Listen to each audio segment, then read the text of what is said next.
Российское судно захвачено, военные арестовали экипаж по приказу президента. Расскажем детали. Тотальный удар по экономике РФ. Европа переходит в наступление. Российская сторона готовит симметричный ответ. Слежка за министром обороны. Кто приложил руку, а точнее глаз к этому, и насколько резонансными окажутся его заявления. Павел Дуров появляется в совершенно неожиданном месте. Орбан внезапно высмеял Москву, а Путин таки нашел, где заканчивается Россия. Об этих и других самых главных событиях утро пятницы 3 октября. Самые важные и срочные новости, эксклюзивные подробности. Вы смотрите информационный выпуск «Нехта». Оперативно о событиях в России, Беларуси, Украине и мире. Раньше и понятнее других. Все, что нужно знать сегодня. Опасный инцидент у побережья Польши. Российский катер вышел прямо к газопроводу недалеко от Щецина и завис там почти на 20 минут. По данным МВД Польши, пограничники засекли судно всего в 300 метрах от стратегической трубы. Катер дрейфовал, а потом встал, словно проверяя реакцию Варшавы. На связь с ним немедленно вышла польская пограничная служба и приказала уходить. Только после этого экипаж развернулся и взял курс на Россию. Мы должны мониторить и уже ведем мониторинг тех судов, которые входят в так называемый теневой флот и вызывают хоть малейшие подозрения. Этим занимаются следующие подразделения: пограничная служба, морской оперативный центр под командованием оперативного командующего видами вооруженных сил и, конечно, Центр воздушных операций. Новая встряска для Кремля. Киев и Брюссель объединились и готовят ядерный удар по экономике РФ. Брюссель больше не намерен играть в полумеры, уже в ближайшие недели могут стать роковыми для российской экономики. 19-й пакет санкций включает полный отказ от импорта российского газа до 2027 года. Ну а следом стартуют переговоры о 20-м пакете. Водночас реалістично розуміємо, що навіть цього санкційного пакету не буде достатньо. Відповідно, вже зараз починаємо говорити про 20-й санкційний пакет. Глава Еврокомиссии Урсула фон дер Ляйен ясно дала понять, никакой пошаговости больше не будет. Санкции обрушатся на энергетику, финансы и торговлю. Но кроме того, разговоры о ракетах «Томагавк», пока только разговоры, правда, но уже имеют резонанс и реакцию Кремля. Это, конечно, достаточно опасный симптом, и он не может не быть замеченным в Москве. Мы его заметили. И случись это будет новым серьезным витком напряженности, который потребует адекватный ответ со стороны российской стороны. Но, с другой стороны, очевидным также остается тот факт, что никакой волшебной пилюли, волшебного оружия для киевского режима нет.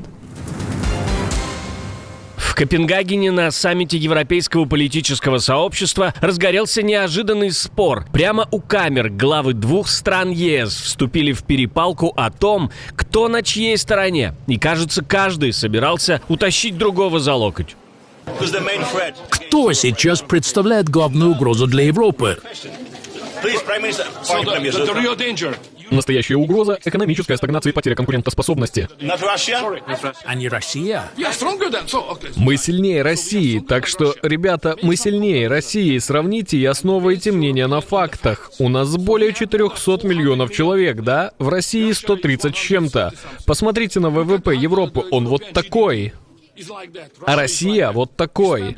Мы, 27 стран ЕС, тратим на оборону больше, чем Россия. Так чего бояться? Мы сильнее их. Вопрос в том, есть ли у нас... Обожаю, когда ты используешь мои аргументы. Действительно, нечего ту Россию бояться. Там даже диктатор говорит, что всему есть предел. Институты глобального управления, созданные в прежнюю эпоху, были либо работают, не работают, либо совсем в значительной степени утратили свою эффективность. Либо так. И какой бы потенциал ни накопила отдельная страна или группа стран, у всякой мощи все-таки есть предел. Европа должна быть готова к войне уже к 2030 году. С таким предупреждением выступила премьер-министр Дании Метте Фредриксон на саммите Европейского политического сообщества в Копенгагене. Она заявила, что на фоне агрессии России и нарушений воздушного пространства ЕС и НАТО континенту нужно ускорять перевооружение. Россия не остановится, пока ее не заставят это сделать. Она представляет угрозу не только для Украины, но и для всех нас. Сегодня перед нами стоит одна главная задача – сделать нашу общую Европу настолько сильной, чтобы война против нас стала немыслимой. И мы должны сделать это сейчас.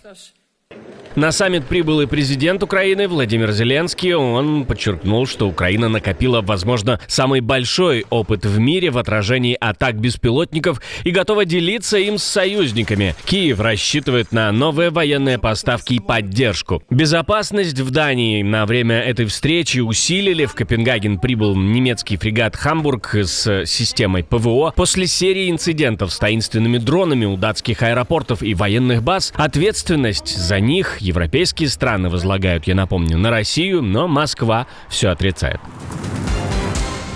Российское судно взяли на абордаж. Капитан захвачен спецназом. Франция впервые бьет по теневому флоту Путина. Под следствием оказался нефтяной танкер «Боракай», перевозивший российскую нефть в обход санкций. Судно остановили у Сен-Назера. Экипаж отказался подтвердить порт приписки корабля и проигнорировал приказы береговой охраны.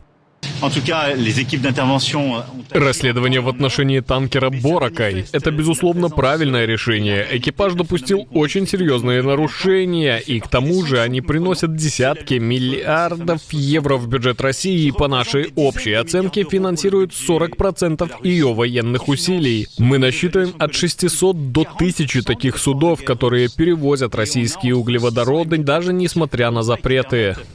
Этот танкер уже задерживали в Эстонии за плавание без флага. Эти суда-призраки старые и опасные. Главный инструмент Кремля для обхода санкций и источник угрозы морской безопасности Европы. По данным Marine Traffic, он вышел из российского порта Приморск 20 сентября, прошел Балтику, обогнул Данию, ушел в Северное море и дальше двинулся через Ла-Манш. Reuters подтверждает, это именно тот танкер, который задерживали эстонские военные, идентификационный номер его совпадает.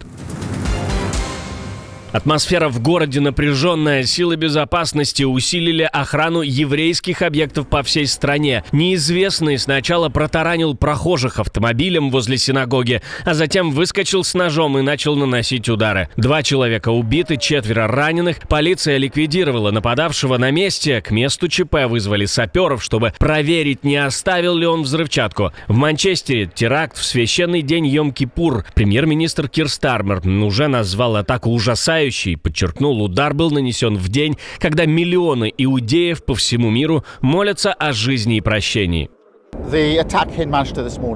Атака в Манчестере этим утром — абсолютный шок. И все наши мысли сейчас с пострадавшими. Я возвращаюсь в Лондон по прибытии и проведу экстренное заседание комитета «Кобра». Уже сейчас могу сказать, что к синагогам по всей стране направлены дополнительные силы полиции, и мы сделаем все возможное, чтобы обеспечить безопасность еврейской общины. Дуров вышел из тени французского скандала и вдруг появился в Астане. Основатель Telegram открывает в Астане ИИ-лабораторию и заводит офис в Астана Хаб. На Digital Bridge 2025 Павел Дуров встретился с президентом Кассым-Жомартом Токаевым и обсудил проекты в сфере искусственного интеллекта, кибербезопасности и образования. В первую очередь мы реализуем совместный проект Telegram и суперкомпьютерного кластера Казахстана, запущенного Министерством искусственного интеллекта. Данная технология позволит более чем миллиарду людей использовать функции ИИ конфиденциально, прозрачно и эффективно. Мы надеемся, что казахстанский суперкомпьютерный кластер станет первым крупным поставщиком вычислительных мощностей для этой сети.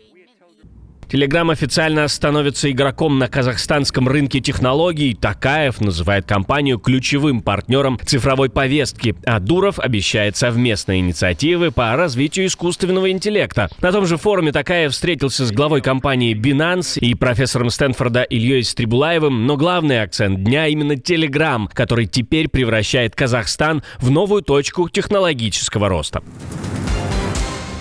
Европа может потерять контроль над собственным небом и космосом. Дроны и спутники, способные шпионить, перехватывать связь и даже уничтожать орбитальные аппараты, становятся новым оружием гибридной войны. Германия предупреждает, что Россия и Китай уже обладают технологиями, позволяющими глушить и ослеплять европейские спутники, а также вмешиваться в их движение.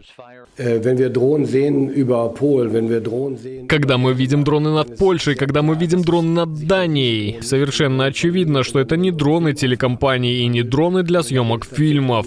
Это дроны, происхождение которых можно достаточно четко определить. Мы обязаны реагировать на такие случаи и иметь четкие правила, которые позволяют нам действовать. В то же время мы не должны забывать, что пока мы здесь сидим, за нами наблюдают, снимают российские, китайские и другие спутники. На саммите обсуждают запуск масштабных антидроновых и космических оборонных программ. Среди идей стена дронов и новые европейские спутники, которые смогут выдерживать попытки перехвата. Повод для паники есть. На прошлой неделе неизвестные беспилотники парализовали работу аэропортов в Дании и кружили над военными объектами.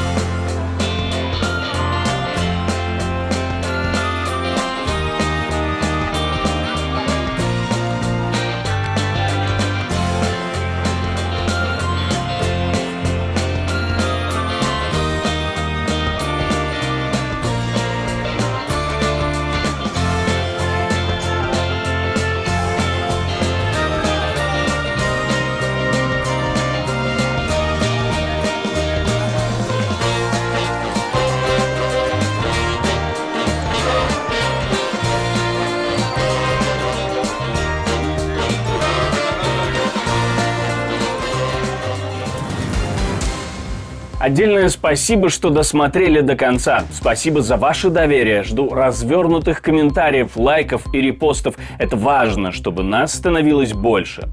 На этом пока все. До новых встреч и хороших вам новостей.